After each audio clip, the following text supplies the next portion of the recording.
இருக்கக்கூடிய தன்மை இருக்கிறதுனால மீனராசிக்காரர்கள் இந்த மாதத்தில் வந்து அதாவது முழுவதுமாக உடல் செக்அப் பண்ணிக்கிறது நல்லது.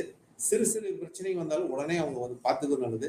அதே மாதிரி உடல் பயிற்சி என்பது இவங்களுக்கு அவசியம். ஏன்னா சனி பகவான் வந்து லக்கணத்தில் ராசியில் உட்கார்ந்துருக்கும் போது வேர்வையை சிந்துனா ஆரோக்கியமா இருக்கலாம்.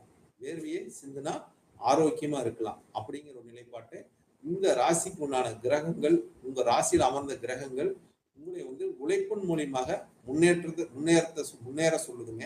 முன்னேற்றத்தை கொடுக்குதுன்னு சொல்லுது. உடல் ஆரோக்கியத்தையும் கொடுக்குங்க. அப்ப நம்ம காலையில ஒரு வாக்கிங் போறதும் நல்லது. நம்ம வேலையை சரியா பார்ப்பதும் நல்லது.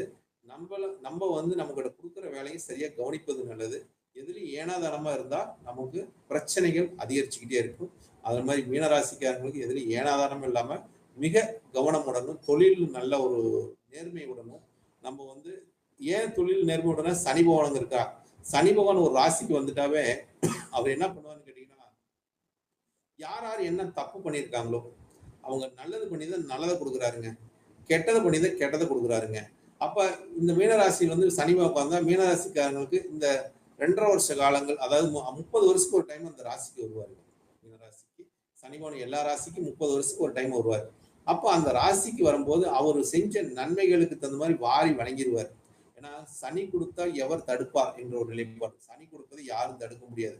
அது நல்லதை கொடுத்தாலும் சரி, கெட்டதை கொடுத்தாலும் சரி, கஷ்டத்தை கொடுத்தாலும் சரி, அதுக்கு வந்து நமக்கு வந்து அதை அனுபவிச்சுதான் ஆகணும் அப்படிங்கிற தன்மை. ஏன்னா கஷ்டம் கொடுத்தாருனால அதிக அளவில் கொடுத்துருவாரு. இல்ல நமக்கு ஒரு பணத்தை அதிகம் கொடுத்தாலும் அதிக அளவில் கொடுத்துருவாரு. புகழை கொடுத்தாலும் அதிக அளவில் சனி பகவான் கொடுத்துருவாரு. எல்லாமே சனி பகவான் கொடுப்பதை யாருனாலையும் தடுக்க முடியாது அப்படிங்கிற ஒரு உண்மையான ஒரு நிலைப்பாடு இருக்குது சனி பகவான்.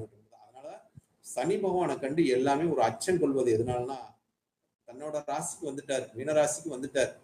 மீனராசிக்காரங்களுக்கு நமக்கு ஏதாச்சும் பிரச்சனை ஏற்படுத்திடுவாரா, கஷ்டத்தை கொடுத்துருவாரா, நஷ்டத்தை ஏற்படுத்திடுவாரா, பிரச்சனை அதிகரிச்சிருமா அப்படிங்கிறத புலம்புறதோட நம்ம ராசியில் சனி பகவான் இருக்கும்போது அந்த மீனராசிக்காரங்களுக்கு தன்னோட செயல்பாட்டுல மிக கவனமான ஒரு நிலைப்பாட்டை வச்சுக்கணும்.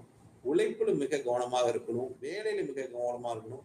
உடல் ஆரோக்கியத்தில் மிக கவனமாக இருக்கணும். பிறருக்கு வாக்கு கொடுத்து அதை நிறைவேற்றக்கூடிய ஒரு தன்மை இருக்கணும். பொருளாதார நிலையில நம்ம வந்து மிக மிக குடுக்கல் வாங்கல நியாயமா இருக்கணும். இன்னைக்கு தரேன் நாளைக்கு தரேன் அவங்க சொன்னமா அவங்களோட சாபம் கூட நமக்கு சனி பகவான் மூலியமா படிச்சிடக்கூடிய தன்மை உண்டு. அதனால இந்த சனி பகவான் வந்து தன்னோட ராசியில் இருப்பதனால் உங்களுக்கு மிக மிக சனினால் வரக்கூடிய ஒரு தொல்லைகள், துன்பங்கள் அதிகரிச்சிரும்னா நம்ம செய்யக்கூடிய செயல் மூலியமா தான் இருக்குது.